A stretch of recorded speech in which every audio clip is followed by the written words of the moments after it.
नमस्कार, मैं हूं प्रशांत भारद्वाज और आप देख रहे हैं न्यूज रूम पोस्ट। केंद्रीय जांच एजेंसी ईडी विपक्ष के निशाने पर रहती है। इस एजेंसी का काम मनी लॉन्ड्रिंग और फेमा के उल्लंघन जैसे गंभीर मामलों की रोकथाम करना है, लेकिन विपक्षी नेता इसे सरकार का एक टूल बताते हैं, क्योंकि शायद ही देश में कोई ऐसा प्रमुख राजनीतिक दल बचा हो जिसके नेता ईडी के इन्वेस्टिगेशन रडार पर न आए हों। ईडी को लेकर देश में खूब सियासी बवाल होता है और मंगलवार को जब सुप्रीम कोर्ट ने ईडी के डायरेक्टर को सेवा विस्तार दिए जाने पर सवाल उठा दिए तो एक बार फिर इस मुद्दे पर सियासत गर्मा गई।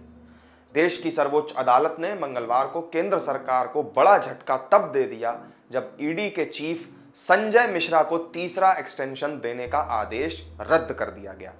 इस दौरान कोर्ट ने कहा कि ईडी चीफ का तीसरी बार एक्सटेंशन सही नहीं है। सुप्रीम कोर्ट का कहना था कि ईडी निदेशक का तीसरी बार सेवा विस्तार अवैध और कानूनन अमान्य है। हालांकि कोर्ट ने सरकार को राहत देते हुए सेवा विस्तार के नियम वाले कानून में जो संशोधन सरकार ने किया था उसको सही माना है। कोर्ट ने इस दौरान कहा कि संजय मिश्रा 31 जुलाई तक इस पद पर बने रहेंगे ताकि सुचारू परिवर्तन और सत्ता के हस्तांतरण को सुनिश्चित किया जा सके, क्योंकि आने वाले समय में एफएटीएफ की समीक्षा भी होनी है।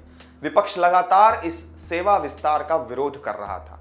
ऐसे में सुप्रीम कोर्ट की ओर से एक्सटेंशन के आदेश को रद्द करने के बाद विपक्षी पार्टियों ने केंद्र सरकार को जमकर घेरा।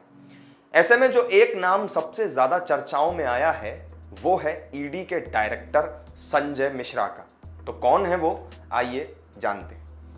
संजय कुमार मिश्रा 1984 बैच के IRS यानी कि इंडियन रेवेन्यू सर्विसेज के अधिकारी हैं। उन्हें आर्थिक विशेषज्ञ भी कहा जाता है और इनकम टैक्स के कई सारे मामलों की जांच में अहम भूमिका भी वो निभा चुके हैं। यही वजह है कि उन्हें ईडी का चीफ नियुक्त किया गया था।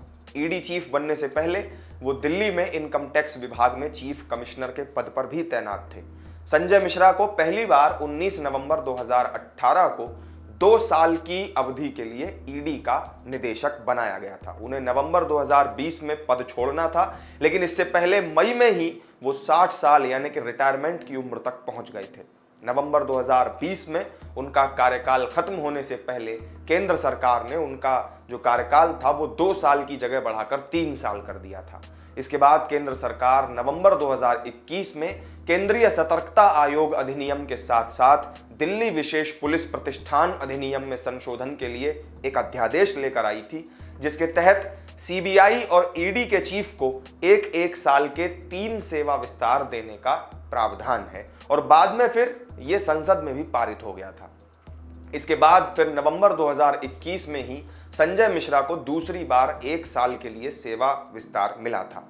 इसके बाद नवंबर 2022 में केंद्र सरकार ने तीसरी बार संजय मिश्रा को 1 साल का एक्सटेंशन और दिया था। इसके मुताबिक संजय मिश्रा का कार्यकाल 18 नवंबर 2023 को खत्म होना था, लेकिन इससे पहले ही सुप्रीम कोर्ट ने एक्सटेंशन के इस आदेश को रद्द कर दिया, नल एंड वॉइड कर दिया। संजय मिश्रा न सिर्फ सत्ता के गलियारों में पसंद किए जाते हैं, बल्कि अपने विभाग में भी उनके काम को काफी सराहा जाता है। संजय मिश्रा ने उन लोगों के नामों की लिस्ट जुटाने में अहम भूमिका निभाई जिनके जेनेवा के HSBC बैंक में अकाउंट्स थे। इस बैंक के खाता धारकों पर आरोप है कि अघोषित आय को छिपाने के लिए विदेशी बैंक में इन्होंने पैसे जमा कराए। इससे पहले इनकम टैक्स विभाग में रहते हुए भी संजय मिश्रा नेशनल हेराल्ड के उसी मामले की जांच कर चुके हैं जिसमें राहुल गांधी जांच के घेरे में है। इसके अलावा संजय मिश्रा NDTV के इनकम टैक्स से जुड़े केस की जांच भी कर चुके हैं। फिलहाल ईडी के डायरेक्टर संजय मिश्रा की टेबल पर कुछ अहम केस पड़े हुए हैं और उनमें सबसे high profile case national Herald वाला ही है, जिसमें राहुल गांधी और सोनिया गांधी से पूछताछ होती रहती है। इसके अलावा भी INX मीडिया केस, जिसमें पूर्व केंद्रीय गृह मंत्री P चिदंबरम और उनके बेटे कार्ति चिदंबरम शामिल हैं।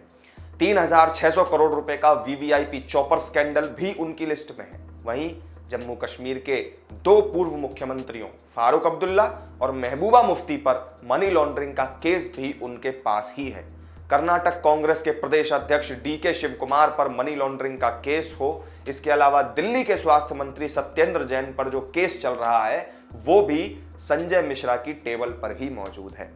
तो ये थी ईडी के डायरेक्टर संजय मिश्रा से जुड़ी पूरी जानकारी। इस वीडियो में मेरे साथ फिलहाल इतना ही। आपको जानकारी पसंद आई हो तो वीडियो को लाइक करें, शेयर करें और चैनल को सब्सक्राइब अगर नहीं किया हो तो जरूर कर लें। फिर मिलेंगे किसी नई वीडियो में नई जानकारी के साथ। तब तक के लिए दीजिए इजाजत। नमस्कार।